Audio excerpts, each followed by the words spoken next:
that you must learn how to address to get the patient to take care of themselves. The societal stigma, I'll take care of. The societal stigma is my mission. The self-stigma. The self-stigma of mental health issues at work here. Going by statistics, many of you have an issue one way or the other. See, I make eye contact the whole time when I do that. If you notice, I don't really look at anybody individually, so I don't really know. But there is a stigma to it. The Mental Health Association of America in New Jersey is putting together a whole push to identify mental illness issues in corporate workplaces. Depression, general anxiety. But who do you want to tell? If you are coming up against somebody else for a job, do you want someone to know that you're suffering a lot of anxiety due to things at work? A parent that's at home? You're having heart issues like my mother currently? With that, there's a comorbidity of depression, almost 66 times more than when you don't. The self-stigma. The lack of a bridge inward. 4,000 years ago in the history of existence and thought, there was a breach. And as thought went up towards Europe, they decided to look out to the world and use their minds and try to figure out everything outside of themselves. In South Asia and Indus Valley, the quest became inward. And that's where you get the writings of, say, the Upanishads and things like that. Movements towards you. Movements away from the idea that you are the beliefs and actions of what you ever were, but right here, right now, looking at me. Looking out behind your eyes right now in my face is the same thing looking out at you. Is the same thing of the people in the state hospitals. What mental illness does is it creates a barrier between that. It stops people from being able to talk to themselves. It creates a visceral illiteracy where you can't get to who you are.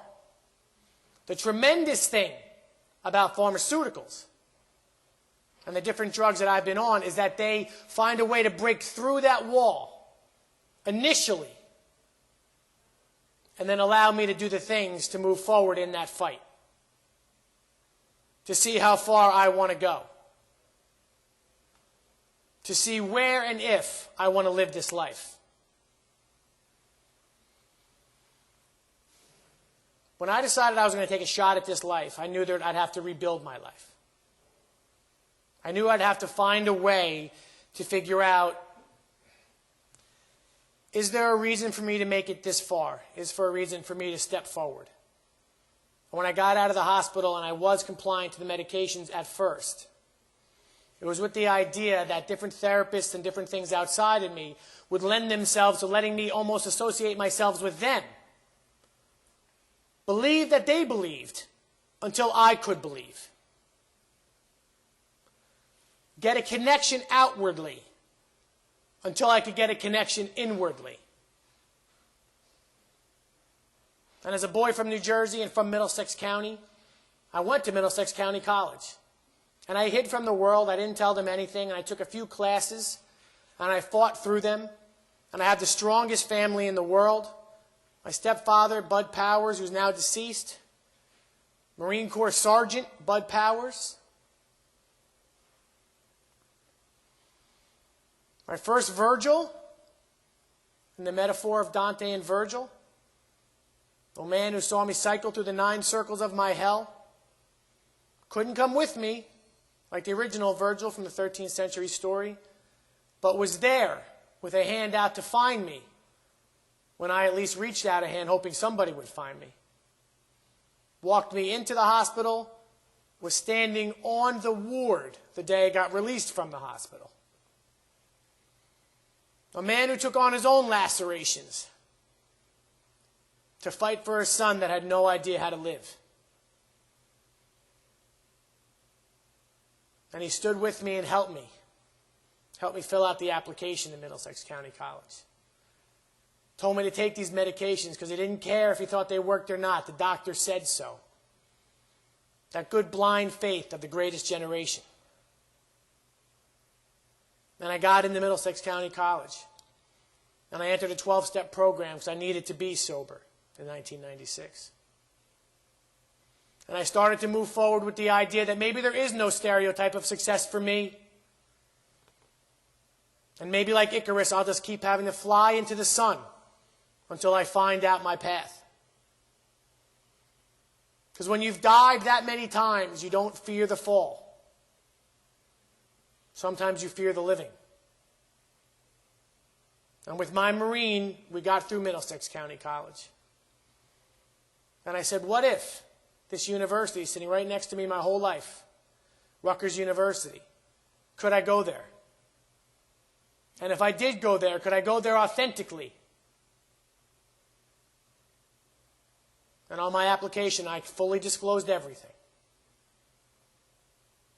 And I said, whether you let me in or not, I'm a success. I don't recommend doing that in retrospect, but it worked out. And Rutgers University, and matter of fact, tomorrow they're running a feature on me on their new online magazine as a distinguished alumni due to the fact of some of the things I've recently won. But Rutgers University deserves a lot of credit because stigma is not overcome through theoretics. Stigma is overcome through action. There's a paradigm shift that must occur from thought to action.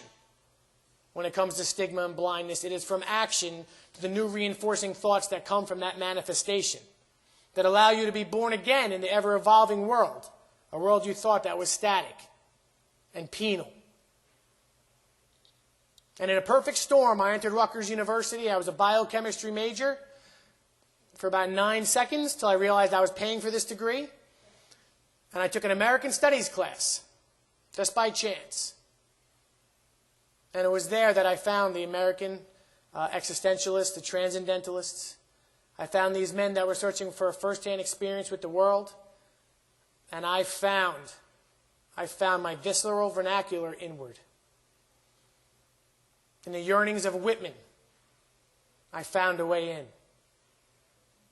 In discussions with Emerson, one-on-one, I found a way in. And while Thoreau walked out to Walden to find nature, my Walden was inside me the whole time, and I was just lost in the woods. And I graduated Rutgers University with high honors. And my life started really, really blossoming. And I married the woman of my dreams in 2000. Her middle name's actually Joy. How's that, huh? She's a blonde marathoner. She's just a manifestation of full acceptance. She hasn't treated me any differently than when she met me 6 months out of the hospital to today with all that I have. She's pure beauty. And I started to get some hope.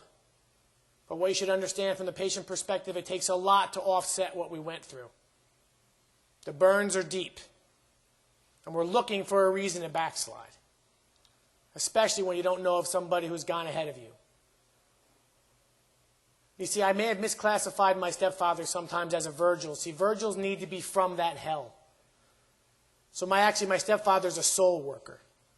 He came in and lit himself on fire without the shield that he has from being born in hell like me. I'm a Virgil. What I do today and what I do throughout the country is to walk inside myself and walk within the dark places, literally, of the state hospitals, which I spoke in every single one on every ward, and metaphorically, to stand and face myself daily, knowing the fears I must transgress to live this life. And to move forward from that place and to remain compliant to what I was doing and to regain a pride in myself that I'd only ever known in the United States military. I moved forward. And I wondered, could Rutgers University allow me into a graduate program? Could I become the author of this life? And I applied to their School of Management and Labor Relations, and I fully disclosed again. And I received that master's degree in 2004 at the top of my class. I was a lead researcher for the